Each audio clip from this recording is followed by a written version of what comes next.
కాళేశ్వరంపై విచారణకు సిబిఐకి అప్పచెప్పినందుకు రాష్ట్ర ముఖ్యమంత్రి రేవంత్ రెడ్డి గారికి కృతజ్ఞతలు తెలియజేస్తున్నాం కాంగ్రెస్ పార్టీ పక్షాన. ఎందుకంటే కాంగ్రెస్ పార్టీ ప్రతిపక్షంలో ఉన్నప్పటి నుండి చాలా స్పష్టంగా చెప్పడం జరిగింది, కాళేశ్వరం ప్రాజెక్ట్ మొత్తం అవినీతిమయమని.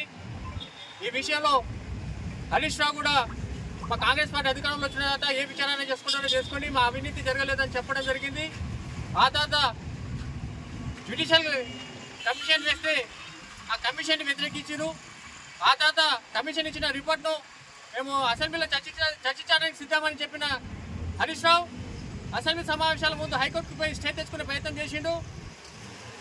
ఈ విధంగా అవినీతిని పరోక్షంగా అంగీకరిస్తూ ఈరోజు కుటుంబ సభ్యులే ఈరోజు అవినీతి గురించి మాట్లాడడం జరుగుతుంది. నిజంగా వాళ్ళు తప్పు చేశారు కాబట్టి భయపడుతున్నారు.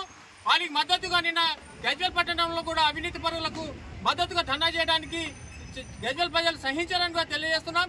ఎందుకంటే మీరు జరుగుతున్న అవినీతి అంత ఇంతో కాదు, లక్షల కోట్ల వ్యవహారంలో మీరు చేసిన అవినీతికి మీరు జైలుకు పోవడం ఖాయం. ఈ విషయంలో బీజేపీ నాయకులు కూడా ఎంక్వైరీ సిబిఐకి అప్పచెప్పాలని చెప్పడం జరిగింది. మీరు నిజాయితీ నిరూపించుకోవాల్సిన అవసరం ఉంది. ఎందుకంటే కేసీఆర్ బీఆర్ఎస్ పార్టీ మీకు అనుబంధ పార్టీగా పనిచేస్తుందని మేము భావిస్తున్నాం.